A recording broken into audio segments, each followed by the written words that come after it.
Carolina was determined to acquire a new QB, but at some point it may have been smart to stick with Teddy Bridgewater instead of trading away future picks.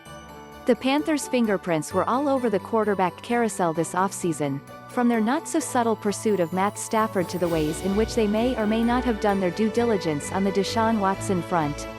In that way, the fact that they made a move on Monday was not surprising.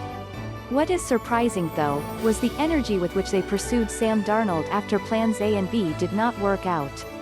Lest we forget, Teddy Bridgewater is still on the roster, entering his age 29 season after having completed an admirable 2020 in which his total quarterback rating was within sniffing distance of Kyler Murray and Matt Ryan.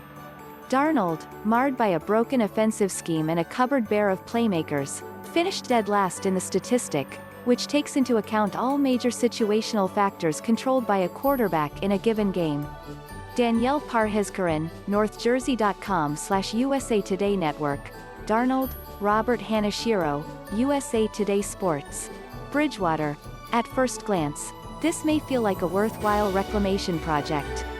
Darnold is extremely young. After 3 long years in New York, he'll enter this training camp as the presumptive starter at age 24, a negligible age difference between other top quarterbacks in the incoming 2021 class like Mac Jones and Trevor Lawrence.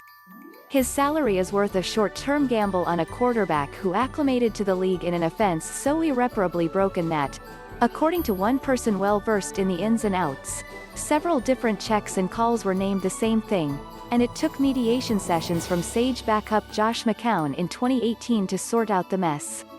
And that was before the Adam Gase era. He has been catastrophically mismanaged.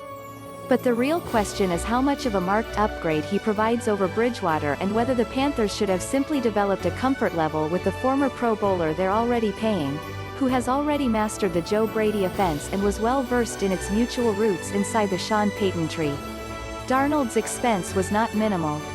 While teams tend to devalue picks in future years, Carolina will fork over 2nd and 4th round picks next year, which is a boon for the rebuilding Jets. The Jets were also dealing from a position of relative weakness, having sat out last week's stunning shakeup at the top of the draft, indicating that they were almost certain to be taking a quarterback.